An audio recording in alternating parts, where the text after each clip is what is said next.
Hello बच्चों। जैसा कि हमने पिछली क्लास में डिस्कस किया था,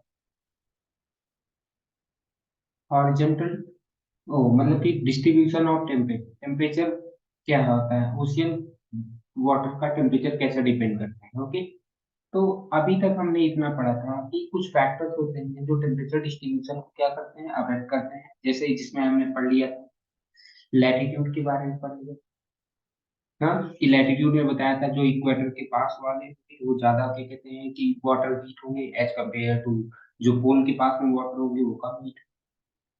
दूसरा हमने पढ़ा था unequal distribution of land and water, जिसमें हमने पढ़ा था कि southern hemisphere northern hemisphere, northern hemisphere में लैंड भी थे, इस वजह से कि कहते हैं कि वो ज्यादा हीट अप हो जाते थे, और जबकि सदर्न हेमिस्फीयर में केवल और केवल वाटर है, दैट्स व्हाई मतलब कि वहां पे कम हीट अप होता है। फिर अगला हमने बात किया प्रिवेलिंग विंड। अब वो विंड कहाँ से कहाँ फ्लो होती है वो डिपेंड करता है, तो इस बेसिस पे भी क्या कहते हैं कि जैसे अब विंड क्या होता है, जब ऑफ शोर विंड होती है। ऑफ शोर का मतलब होता है कि जब क्या कहते हैं कि समंदर में पानी मतलब कि land to land to water जब हवा आती है, मतलब सी में हवा जब आती है तब, जब लैंड से सी हवा आती है तो यहाँ पे क्या होता है कि इसकी वजह से कोस्ट, हाँ, जब क्या कहते हैं लैंड से सी आता है तो अपवेलिंग ऑफ कोल्ड वाटर होता है, तो अपवेलिंग कोल्ड वाटर होता है मतलब हीट को बढ़ाएगा।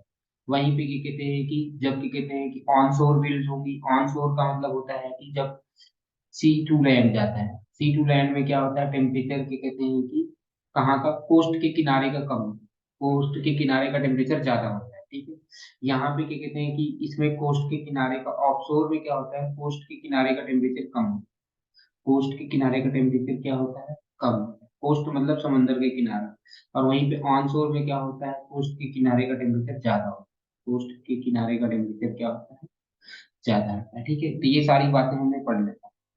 फिर उसके बाद में यहाँ पे एक और था ओशियन करंट्स, जैसा कि मैंने बताया था वो डिपेंड करता है कि कौन सी करंट्स आ रही है। अगर क्या कहते हैं कि जैसे मैंने बताया था, अगर वो करंट क्या कहते हैं कि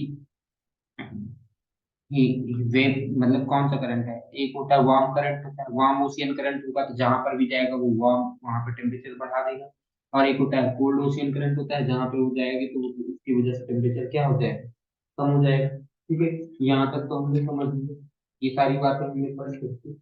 अब नेक्स्ट हमारा जो टॉपिक आता है, जो नेक्स्ट हमारा जो टॉपिक आता है उस टॉपिक का नाम है, मतलब कि है तो इसी का पार्ट है, लेकिन अब क्या कहते हैं कि इसमें हम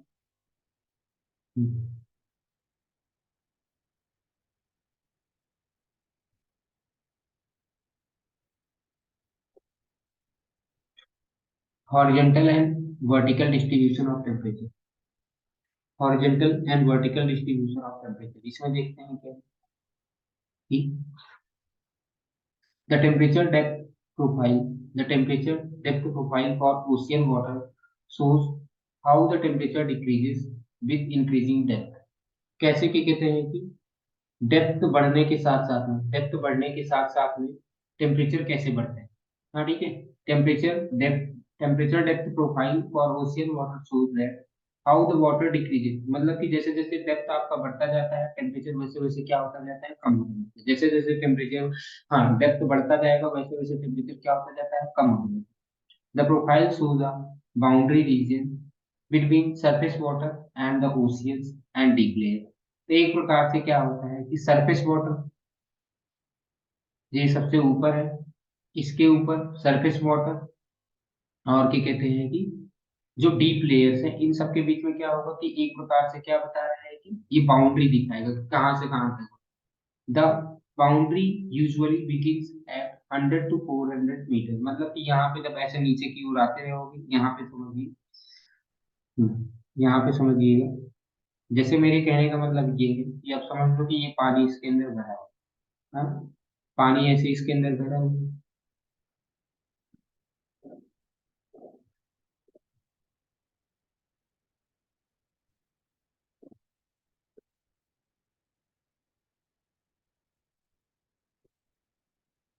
यहाँ पे पानी भरा हुआ है, यहाँ पे मतलब कि 100 से 400 मीटर, 100 से 400 मीटर नीचे, 100 से 400 मीटर के नीचे the sea surface and extends 100 metre downward, मतलब यहाँ से नीचे तक जाता है। This boundary region from where there is a rapid decrease in the temperature is called thermocline. फिर इसके नीचे से क्या होता है कि यहाँ तक तो धीरे धीरे डिक्रीज होता है, यहाँ तक तो धीरे धीरे डिक्रीज होता है, फिर उसके बाद में क्या होता है, बहुत तेजी से टेम्परेचर में डिक्रीज होता है, टेम्परेचर डिक्रीजेस सॉफ्टली। टेम्परेचर उसके बाद में क्या होता है, टेम्परेचर क्या होता है, बहुत तेजी से कम होता है। तो इस वजह से इसे क्या बोला जाता है, थर्मोक्लाइन बोला जाता है। इस डायग्राम को देखिए कि आपको समझ आ जाएगा यहाँ पे। ये देखिए, यहाँ पे देखिए, यहाँ तक तो टेम्परेचर ये लगभग लगभग 0 से 400 मीटर तक है। हाँ, 400 मीटर तक है यहाँ पे। तो यहाँ पे देखो धीरे धीरे टेम्परेचर कम, धीरे धीरे टेम्परेचर कम है। लेकिन फिर उसके बाद में देखो यहाँ से 400 से लेकर के 1000 तक में देखो क्या हुआ, टेम्परेचर बहुत तेजी से कम हुआ। देखो यहाँ पे कितना था, लगभग लगभग 22 डिग्री सेल्सियस था। 22 डिग्री सेल्सियस से अचानक से कहाँ पे आ गया, लगभग लगभग 6 डिग्री सेल्सियस। हाँ, 22 डिग्री सेल्सियस से अचानक से कहाँ पे आ गया, 6 डिग्री सेल्सियस। यानी कि बहुत तेजी से, हाँ, बहुत तेजी से चेंज हुआ, बहुत तेजी से चेंज हो रहा है। तो इस वजह से इसको क्या बोला गया, थर्मोक्लाइन बोला गया। ठीक है, इसको क्या बोला गया, थर्मोक्लाइन बोला गया। यहाँ तक आपको बात समझ में आ गई। ओके, ठीक है। थर्मोक्लाइन क्या होता है ये आपको समझ आ गया कि जब जहाँ पे टेम्परेचर बहुत तेजी से चेंज हो रहा है और वो, हाँ ठीक है, about 90% of the total volume of water. ठीक है, जितना भी 90%, 90% जो है, 90% वाटर है, वो थर्मोक्लाइन के नीचे है, यानी कि डीप ओशन में। In this temperature, in this जो temperature approaches to 0 degree Celsius, लगभग लगभग कह रहे हैं कि in this temperature, in this zone, देखो यहाँ पे 90% वाटर थे, यहाँ पे 90% वाटर कहाँ पे पड़े, यहाँ, इसमें 90% वाटर आपका यहाँ पे। और यहाँ पे लगभग लगभग टेम्परेचर कितना, 0 के आसपास होता है। यहाँ पे देखो, इसमें देखो टेम्परेचर क्या है, 0 के आसपास डिग्री सेल्सियस। तो यही यहाँ के बताने का इसमें मतलब कि यहाँ पे ये बताना चाहे। ओके, अब इसको आगे और थोड़ा समझते हैं। The temperature structure of oceans over the middle and, the temperature structure of oceans over middle and low latitudes can be described as a three layer system। Surface से बॉटम तक भर में हमने क्या किया, इसको 3 लेयर में डिवाइड किया। सरफेस से बॉटम तक भर में हमने इसको क्या किया, 3 लेयर में डिवाइड कर दिया। कौन कौन से लेयर में डिवाइड कर दिया, एक फर्स्ट लेयर जो है वो क्या है,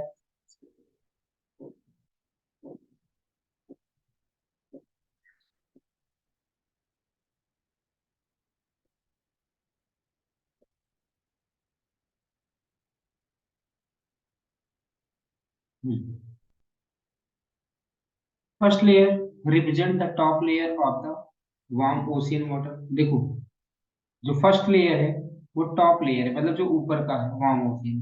फर्स्ट लेयर जो है वो क्या कहते हैं कि top layer is about 500 metre थी। ये लगभग लगभग कहाँ से है, 500 मीटर, ठीक है। ठीक है, और यहाँ पे जो टेम्परेचर होता है वो 20 से 25 degree Celsius. This layer with in the tropical region is present through out the year, और ये थ्रू आउट द ईयर रहता है। बट इन मिडिल एल्टीट्यूड्स ये क्या होता है कि केवल और केवल समर में। तो देखो, हमने बताया इसमें, ऐसे समझ लो कि इसको हटा दो यहाँ पर। अभी मैं बता रहा था कि इसमें क्या हुआ, 3 लेयर में डिवाइड हो गया। कितने लेयर में डिवाइड हो गया, 3 लेयर में। कौन कौन से लेयर, यहाँ समझ लो, यहाँ तक ये क्या है, 500 मीटर। तो यहाँ से यहाँ तक बनी, तो ये फर्स्ट लेयर हो गया, क्या हो गया ये, और फर्स्ट लेयर। और ये जो फर्स्ट लेयर है, ये अगर ट्रॉपिकल रीजन की बात करें, ट्रॉपिकल रीजन में हमेशा ही रहता है। और यहाँ का टेम्परेचर जो होता है वो 20 से 25 डिग्री सेल्सियस। ट्रॉपिकल रीजन में ये हमेशा ही रहता है। वहीं पे सब ट्रॉपिकल रीजन में ये गर्मियों में ही मिलता है। सब ट्रॉपिकल रीजन में ये, सब ट्रॉपिकल रीजन में ठंडी आ जाए, ठंडी होती है ना, तो वहां पे क्या होता है, ये हमेशा नहीं रहता। वहां पे ये हमेशा नहीं रहता ये लेयर। ओके, सेकेंड लेयर की बात करें, जिसको थर्मोक्लाइन लेयर बोला गया, जैसा कि इस डायग्राम से ही देखने के बाद में पता चल जाता है कि इसको 3 लेयर में डिवाइड कर दिया गया है। देखो, ये है 3 लेयर। इस डायग्राम को देखो, आपको क्लियर हो जाएगा। ये सबसे पहला लेयर ये है, ये ये वाला लेयर। फिर सेकेंड लेयर यहाँ से यहाँ तक, इसको कौन सा लेयर बोला गया, थर्मोक्लाइन लेयर। फिर उसके नीचे कौन सा है, थर्ड लेयर है, ठीक है। आपको ये तीनों डायग्राम, तीनों लेयर समझ में आ गए होंगे। The second layer is called as thermocline layer, lies below the first layer and it is characterised, इसमें क्या होता है, रैपिड डिक्रीज होता है टेम्परेचर में, क्या होता है बहुत तेजी से डिक्रीज होता है जैसे जैसे डेप्थ बढ़ता है। और ये कितना, 500 से 1000 मीटर। जो सेकंड लेयर है वो कितना थिक है, सेकंड लेयर जो है वो 500 से 1000 मीटर, 500 से 1000 मीटर, ठीक है। और यहाँ पे समझने वाली बात है, ये rapid increase, rapid decrease in temperature, rapid decrease temperature होता है, ओके। फिर अगला आता है third layer. Third layer is very cold, third layer जो है वो बहुत ही ज्यादा कोल्ड है। थर्ड लेयर वो सबसे नीचे वाला लेयर जिसमें लगभग and extends up to deep ocean floor, लगभग लगभग ओशियन फ्लोर तक चला जाता है। In Arctic and in Arctic and Antarctic circle the surface water temperature, लगभग लगभग क्या होता है, जीरो की पास में होता है। Also temperature changes depth is very slight, मतलब जो टेम्परेचर से चेंज होता है यहाँ पे बहुत कम होता है। थर्ड लेयर में जो टेम्परेचर चेंज होता है वो बहुत ही कम होता है, ओके। यहाँ तक बात समझ में आ गई होगी। Here only one layer is हाँ, only one layer of cold water exist which extend from surface to deep ocean floor, यानी कि यहाँ पे केवल और केवल एक ही लेयर एग्जिस्ट करती है। देखो यहाँ पे कहाँ पे एक ही लेयर एग्जिस्ट करती है, ये बता रहे हैं कि आर्कटिक पोल में, वहां पे क्या कहते हैं कि, देखो तो यहाँ तक आपको बात समझ में आ गई कि तीन लेयर हो गए on the basis of temperature, okay. अब आते हैं the average temperature of surface water of the ocean, लगभग लगभग एवरेज टेम्परेचर जो सरफेस का, सरफेस का मतलब सबसे ऊपर वाले पार्ट, ठीक है, समुद्र में जो सबसे ऊपर वाला पानी होता है उसे सरफेस में, जो सरफेस वाला जो पार्ट है, the average temperature of the surface water से लगभग लगभग 27 डिग्री सेल्सियस है। It gradually decreases from the equator toward the pole, जैसा कि मैंने बताया था कि टेम्परेचर जो होगा वो क्या कहते हैं कि टेम्परेचर जो होगा इक्वेटर से पोल की तरफ जाने पे, टेम्परेचर जो होगा इक्वेटर से पोल की तरफ पे जाने पे क्या होगा, कम होगा। इक्वेटर से पोल की तरफ पे जाने पे कम होता है क्योंकि वहां पे लाइट कम, ठीक है। The rate of decreases of the temperature with increasing latitude, लगभग लगभग हर लैटिट्यूड पे लगभग लगभग 0.5 डिग्री सेल्सियस कम हो जाता है। हर लैटिट्यूड पे कितना कम हो जाता है, 0.5 डिग्री सेल्सियस टेम्परेचर कम हो जाता है, ओके। यहाँ तक आपको बात समझ में आ गई है। The average temperature is around 22 degree Celsius at 20 latitude, 20 latitude पे 22 डिग्री सेल्सियस है। 14 पे क्या है, लगभग लगभग 40 डिग्री लैटिट्यूड है। जीरो पे क्या कहते हैं कि, हाँ, एंड 0 डिग्री सेल्सियस पोल के पास में तो कोई, मतलब कि अगर 40 डिग्री पे जाते हैं 14 डिग्री सेल्सियस है, अगर जीरो पोल्स पे जाते हैं तो लगभग लगभग 0 डिग्री सेल्सियस होता है। The oceans in the northern hemisphere record relatively higher temperature, देखो नॉर्दर्न हेमिस्फीयर में जो होते हैं और सदर्न हेमिस्फीयर में, जो मैंने जैसा कि पहले ही बताया था कि ओशियंस वो डिपेंड करता है कि इस वाले पार्ट में है या इस वाले पार्ट में। जो नॉर्दर्न हेमिस्फीयर वाले जो ओशियंस होंगे, हाँ, नॉर्दर्न हेमिस्फीयर वाले जो ओशियंस होंगे वो क्या होंगे, वार्मर होंगे। वो क्या होते हैं, वार्मर होते हैं as compared to southern hemisphere, okay. कितनी बात समझ में आ गई। The highest temperature is not recorded at the equator but slightly toward the north, तो जो हाईएस्ट टेम्परेचर है कभी भी ध्यान में रखना कि हाईएस्ट टेम्परेचर क्या कहते हैं, इक्वेटर पे है क्या, तो नहीं, हाईएस्ट टेम्परेचर इक्वेटर पे नहीं है, इक्वेटर से नॉर्थ में। हाईएस्ट टेम्परेचर कहाँ पे रिकॉर्ड किया गया है, क्या इक्वेटर पे रिकॉर्ड किया गया है क्या, तो नहीं, कहाँ पे रिकॉर्ड किया गया है, इक्वेटर से थोड़ा सा नॉर्थ में, ओके।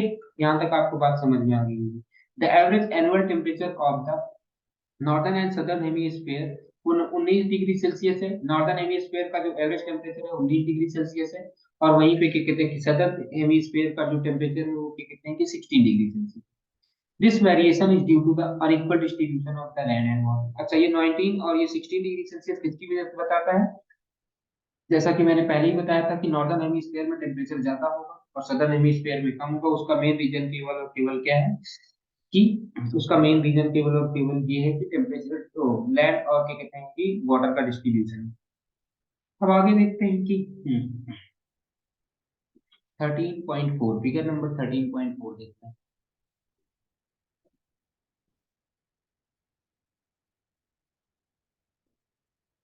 ये देखो, ये देखो स्पेशल पैटर्न शो कर रहा है कि सरफेस टेम्परेचर ऑफ वाटर, यहाँ पे देखो, यहाँ पे अब इस डायग्राम को देखने के बाद आप मुझे बताओ, इस डायग्राम को देखने के बाद आप मुझे बताओ, देखो ये देखो इंडिया है, इंडिया के पास का जो वाटर है वो देखो 28 डिग्री सेल्सियस, यहाँ पे जो है 25 डिग्री सेल्सियस है। अब देखो ये क्या कहते हैं कि इक्वेटर ये है एकदम पास, ये इस वाले पार्ट में है, तो इस वाले पार्ट में देखो क्या है, यहाँ पे 0 डिग्री सेल्सियस है। फिर यहाँ पे देखो क्या कहते हैं कि जैसे जैसे इक्वेटर के पास होगा टेम्परेचर बढ़ना है, यहाँ पे 5 डिग्री सेल्सियस है, यहाँ पे 10 है, 15 से 20 से 25। तो देखो यही इक्वेटर लगभग लगभग यहीं से, इक्वेटर तो यहाँ से होकर के जाती है एक्चुअली, यहाँ से, ये है इक्वेटर, यहाँ से होकर के जाएगी इक्वेटर, जब यहाँ से होकर के जा रही है तो देखो इक्वेटर के पास तक आते आते बढ़ गया टेम्परेचर 20, फिर इधर जाओगे तो फिर कम होने लगा 25, 20, 15। ठीक है, तो यहाँ तक आपको बात समझ में आ गई है कि टेम्परेचर कहाँ पे कम है कहाँ पे जाता है, ये स्पेशल पैटर्न था, ये इतना इंपॉर्टेंट नहीं है। ठीक है, तो यहाँ तक आपको उम्मीद करता हूँ कि एकदम समझ में आ गया हो सारी की सारी चीजें। अब हम थोड़ा सा आगे बढ़ते हैं, आगे बढ़ते हैं और उसके बाद हम पढ़ते हैं कि ये देखो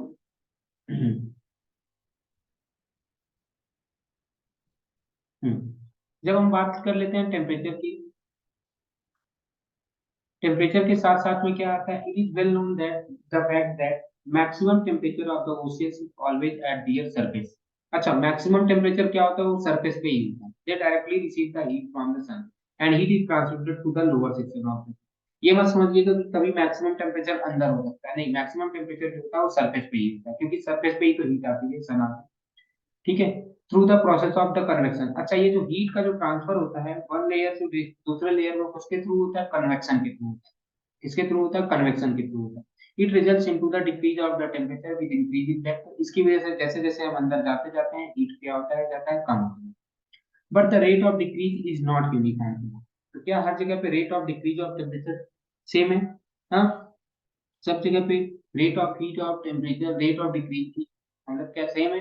क्योंकि कहते हैं कि ऐसा नहीं है, the temperature falls very rapidly, 200 metre तक तो बहुत तेजी से कम होता है, and thereafter the rate of decrease भी क्या होता है, रेट ऑफ डिक्रीज भी धीरे धीरे क्या होने लगता है, स्लो।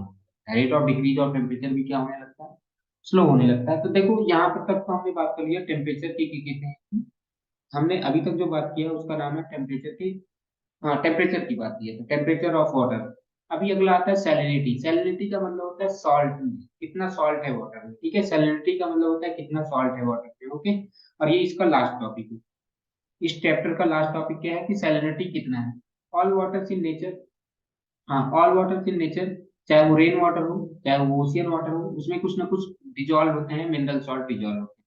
तो सैलिनिटी का मतलब क्या होता है कि total content of dissolve salt in sea water. Salinity का मतलब क्या होता है, अगर आपसे पूछा जाए कि सैलिनिटी क्या है, सैलिनिटी,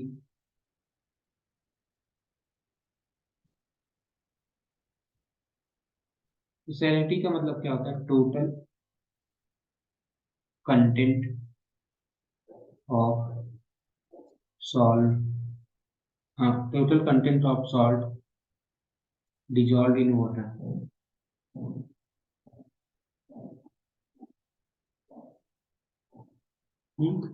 किसी भी गिवन वाटर में कितना वाटर गिवन है, उसमें कितना वाटर वो, हाँ, content dissolve salt in sea water, sea water में कितना डिजॉल्व है। ठीक है, it is calculated as the amount of salt dissolve in 100 gram of sea water. क्या कब कैलकुलेट किया जाता है कि 100 gram, it is calculated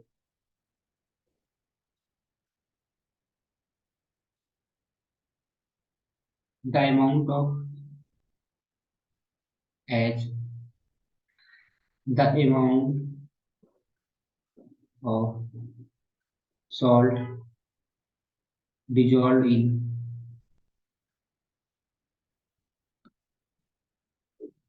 1000 gram of sea water. मतलब का अगर हमने एक 1000 ग्राम ऑफ वाटर दे दिया, कितना, 1000 ग्राम ऑफ वाटर दे दिया, और उसमें क्या कहते हैं कि कितना, उसमें 1000 ग्राम ऑफ वाटर दे दिया, और उसमें कितना वाटर, वो क्या कहते हैं कि सॉल्ट डिजॉल्व है, कितना सॉल्ट डिजॉल्व है, ये बताएगा, क्या कहते हैं कि सैलिनिटी बताता है। ठीक है, तो इसलिए इसको रिप्रेजेंट करने के लिए क्या किया जाता है, ऐसे रिप्रेजेंट किया जाता है इसको, रिप्रेजेंटेशन का तरीका ऐसे होता है। ऐसे यहाँ पे और इधर डबल जीरो, तो मतलब पर थाउजेंड में कितना होगा, कितना, पर थाउजेंड में हुआ है। परसेंटेज जैसे लिखते थे यहाँ पे पर थाउजेंड, इसके रिप्रेजेंट किया जाता है पर थाउजेंड, ठीक है, पार्ट्स पर थाउजेंड। इसका मतलब होता है पार्ट्स पर थाउजेंड। इसका मतलब क्या हुआ, जो ऐसे हमने लिख दिया इसका मतलब होता है पार्ट्स पर थाउजेंड, मतलब पर थाउजेंड में कितने पार्ट्स के कितने हैं कि, अगर मान लो कि मैंने लिख दिया, ऐसे समझो, अगर मैंने ऐसे लिख दिया कि सैलिनिटी जो है, सैलिनिटी जो 35 पीपीटी, क्या लिख दिया 35 पीपीटी, तो इसका मतलब क्या हुआ कि 1000 ग्राम में से, 1000 ग्राम में से 35 ग्राम सॉल्ट है। अगर मैंने 1000 ग्राम सॉल्ट वाटर लिए हैं तो उसमें से 35 ग्राम क्या है, सॉल्ट है। ओके, मतलब सी वाटर लिए हैं तो उसमें से 35 ग्राम क्या है, सॉल्ट है। इतना बात आपको समझ में आ गया होगा। ये इसको हम ऐसे रिप्रेजेंट करते हैं, salinity is important property of sea water. Sea water का एक इंपॉर्टेंट प्रॉपर्टी होता है सैलिनिटी, बहुत इंपॉर्टेंट बात होती है। अब आगे देखते हैं, salinity is an important property of sea water. Salinity of, ये है अपर लिमिट, जो बार्किश वाटर है, ब्रैकिश वाटर है, ब्रैकिश वाटर, ठीक है, to demarcate brackish water, brackish water को डिमार्केट करने के लिए अपर लिमिट की वैल्यू जो लिखी हुई है वो 24.7 पीपीटी। कितना लिखा हुआ है, 24.7 पीपीटी। ओके, हाँ देखो, the salinity of water in the surface layer of the ocean depend mainly on the evaporation and precipitation. देखो, जब मैं बात करता हूँ सैलिनिटी ऑफ सरफेस वाटर, देखो जब ये वाटर है इसके अंदर, जैसे कि मैंने बताया ये वाटर, तो यहाँ पे जो ऊपर जो वाटर होगा उसे क्या बोलेंगे, ऊपर जो इस लेयर में वाटर होगा यहाँ से यहाँ तक, इसे क्या बोलेंगे, सरफेस वाटर। ये जो सरफेस वाटर का जो सैलिनिटी है वो किसके ऊपर डिपेंड करता है, उसके ऊपर डिपेंड करता है प्रेसिपिटेशन। प्रेसिपिटेशन का मतलब होता है वाटर किसी भी फॉर्म में अर्थ पे आ जाए उसे ही बोलते हैं प्रेसिपिटेशन। और इवेपोरेशन, कितना ज्यादा इवेपोरेशन हुआ है या कितना ज्यादा बारिश हुई है, ठीक है, उसके ऊपर सैलिनिटी डिपेंड करती है। Surface salinity is greatly influenced in the coastal regions by fresh water flow from the rivers. अब देखो कोस्टल रीजन्स में क्या होगा, अगर मान लो यहाँ पे ऐसे नदी से पानी आ रहा हो, तो अगर मान लो नदी से ज्यादा पानी आएगा तो उसकी सैलिनिटी भी कम होगी। जितना नदी से पानी ज्यादा आएगा उतना सैलिनिटी क्या होगी, और जितना नदी से पानी कम आएगा उतना ही सैलिनिटी कम ज्यादा होगी। ठीक है, पानी जितना ज्यादा रिवर से आएगा उतना ही सैलिनिटी कम होगी। और in polar region by the process of freezing and थॉइंग of the ice. देखो, तो अगर मैं बात करूं कि यहाँ पे कोस्टल रीजन में किसके द्वारा अफेक्टेड है, कोस्टल रीजन में किसके द्वारा अफेक्टेड है, कोस्टल रीजन में,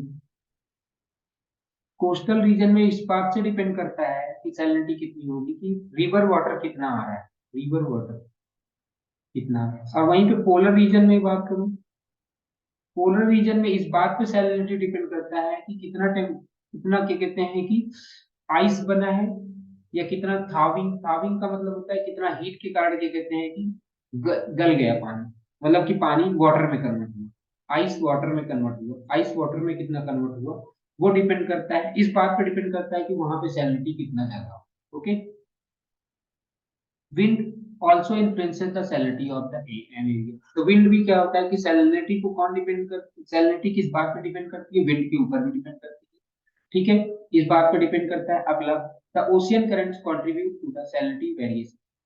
अच्छा, ओशियन करंट्स, जैसा कि मैंने बताया था, ओशियन करंट जो होती है वो एक स्थान से दूसरे स्थान में वाटर को लेकर के जाती है, तो वो भी सैलिनिटी में कहीं ना कहीं उनका भी रोल होता है।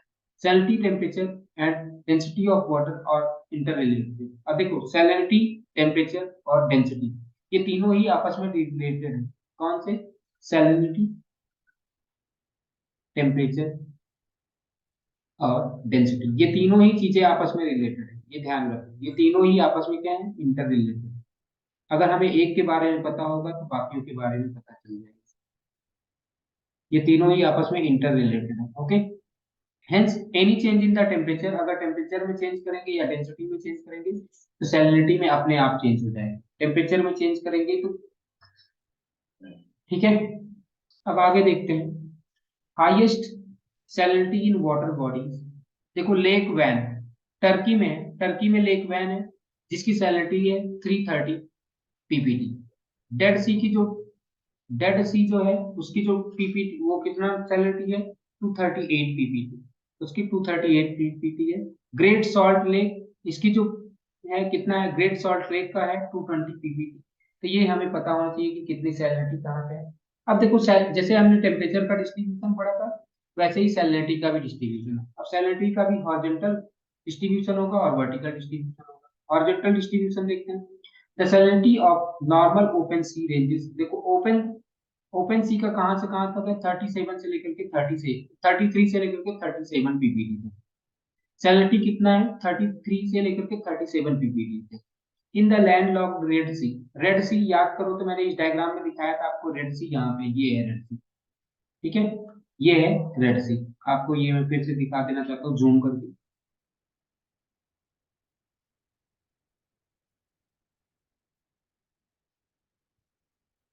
ये है रेड सी, देखो ये है रेड सी, ठीक है। अब क्योंकि ये लैंड लॉक्ड है तो इसका थोड़ा सा टेम्परेचर की इसका क्या कहते हैं कि सैलिनिटी क्या होगी, ज्यादा होगी, ठीक है। इसकी सैलिनिटी क्या है, इन the land locked it is high, ये क्या है, ओपन सी में कम होगा और लैंड लॉक्ड सी में क्या होगा, थोड़ा सा ज्यादा होगा। लैंड लॉक्ड सी का मतलब होता है जिसके चारों तरफ क्या कहते हैं कि लैंड, ठीक है।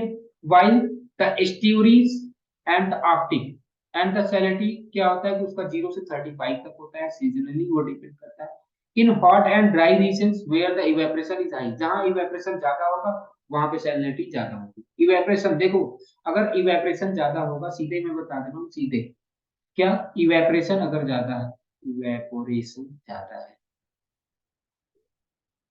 अगर इवेपोरेशन जितना ज्यादा होगा सैलिनिटी भी ज्यादा होगा। प्रेसिपिटेशन कम होगा, प्रेसिपिटेशन अगर ज्यादा होगा, प्रेसिपिटेशन का मतलब था वाटर का किसी भी फॉर्म में, मतलब बारिश हो जाना या किसी भी फॉर्म में क्या कहते हैं अर्थ पे आना। प्रेसिपिटेशन ज्यादा होगा तो सैलिनिटी कम होगी, सैलिनिटी क्या होगी, कम होगी। जहां पे समुद्र, अब जैसे किसी भी पानी, रिवर, रिवर से जितना ज्यादा पानी आएगा सैलिनिटी उतना ही कम होगी, ठीक है। ये सारी बातें हमें थोड़ी सी पता होनी चाहिए, बेसिक बस, ठीक है। The salinity variation in the Pacific ocean, याद करो हमने बताया वो पैसिफिक ओशियन में जो होता है वो उसके शेप के कारण होता है। Larger areal extent, salinity decreases 35 to 31 PPT on western parts of the northern hemisphere. Northern hemisphere में वेस्टर्न पार्ट में क्या होता है कि देखो वेस्टर्न पार्ट मतलब कि जैसे ये नॉर्दर्न हेमिस्फीयर ये है, तो इस वाले पार्ट में क्या होगा, सैलिनिटी कम होगी, इस वाले पार्ट में सैलिनिटी कम है। क्यों, क्योंकि यहाँ पे क्या कहते हैं कि मेल्टेड वाटर ज्यादा हो, आर्कटिक ओशियन से यहाँ पे मेल्टेड वाटर ज्यादा आता है, दैट्स वाई यहाँ पे क्या कहते हैं कि सैलिनिटी हमेशा कम है। हाँ ठीक है, यहाँ पे सैलिनिटी कम होगी। In the same way 15 to 20 degree Celsius in south decreases to, यानी कि यहाँ पे साउथ में भी थोड़ा सा क्या कहते हैं कि सैलिनिटी कम होगी। The average salinity of the Atlantic ocean is, Atlantic ocean का जो सैलिनिटी है वो लगभग लगभग 33 है, 36 पीपीटी है। The highest salinity is recorded between 15 to 20 degree. तो यहाँ पे इस डायग्राम को देख लो, आपको इतना ये देखो, ये है डायग्राम जो आपके सैलिनिटी को बता रहे हैं। देखो ये अटलांटिक ओशियन, ये है अटलांटिक ओशियन, ओके, ये क्या है, अटलांटिक ओशियन। इस अटलांटिक ओशियन में आपको दिखाई दे रहा है कि इसकी सैलिनिटी लगभग लगभग 35, 36, 37, 36, 35, हाँ 36, 37। और यहीं पे क्या कहते हैं ये पैसिफिक ओशियन है, ये भी पैसिफिक ओशियन में देखो 35, 35, 34, मैक्सिमम 36 गया हुआ है यहाँ पे। तो ये सारी चीजें थोड़ा थोड़ा हमें ध्यान देना है, बस इतना इंपॉर्टेंट ये है नहीं, हमें बस इसमें थोड़ा थोड़ा पता होना चाहिए कितना है क्या नहीं। हाँ, तो ये है, it gradually decreases toward the north. North में जाओगे तो क्या कहते हैं कि सैलिनिटी क्या होती है जाती है, कम होती है। नॉर्थ में जाओगे तो सैलिनिटी कम होती जाएगी, ऑब्वियस सी बात है कि उधर बात, हाँ पानी की वजह। In North Sea, in spite of its location in the higher latitude, higher salinity होती है due to more saline water brought by the North Atlantic Sea. तो देखो नॉर्थ सी का जो, नॉर्थ सी जो है, नॉर्थ सी, ये ध्यान में रखना कि नॉर्थ सी का जो सैलिनिटी है वो ज्यादा हो, ये है नॉर्थ सी, ये ऊपर, ये है नॉर्थ सी।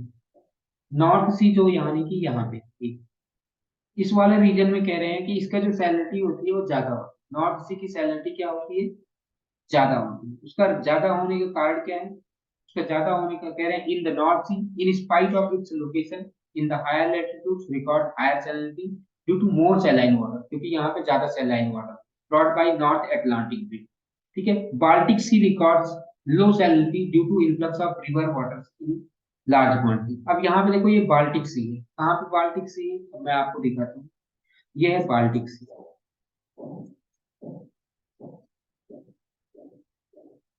ये है Baltic C reason,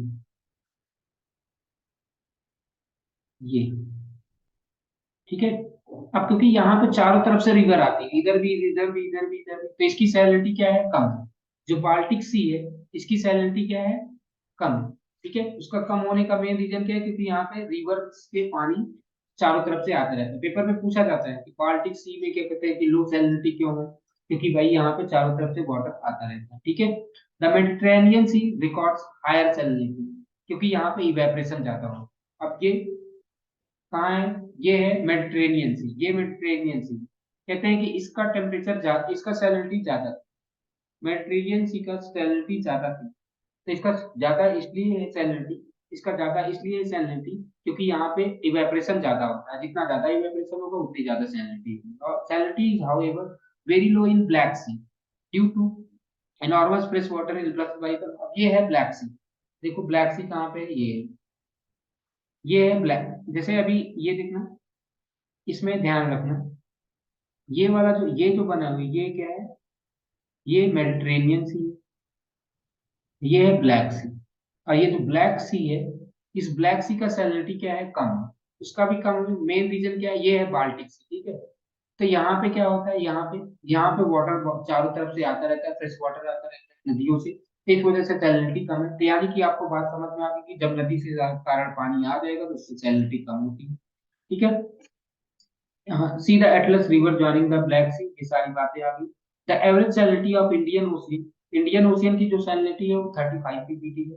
the low salinity trend is observe in the bay and bay. अच्छा, ये ध्यान रख लो, इंडियन ओशियन, इंडियन ओशियन में, ये है इंडियन ओशियन, इस इधर क्या होगा, सैलिनिटी क्या होगी, लो। इधर सैलिनिटी क्या है, लो, और इधर क्या है, सैलिनिटी हाई। इधर सैलिनिटी हाई क्यों है, क्योंकि हाई, इसका रीजन क्या होता है, इधर क्या कहते हैं कि वाटर ज्यादा आ जाता है और इधर वाटर कम आ जाता है। जब वाटर कम आ पाएगा तो देखो राइट साइड उधर बे ऑफ बंगाल में बहुत ज्यादा रिवर वाटर जाती है, तो इस वजह से वहां पे सैलिनिटी क्या होती है, कम होती है। और वहीं पे क्या कहते हैं, अरेबियन सी में वाटर कम जाता है तो उसका सैलिनिटी थोड़ा सा क्या होता है, ज्यादा होता है। ठीक है, अभी तक हमने पढ़ा ये क्या कैसा पढ़ा था, ये हॉरिजॉन्टल डिस्ट्रीब्यूशन पढ़ा। अब आता है vertical distribution of the salinity.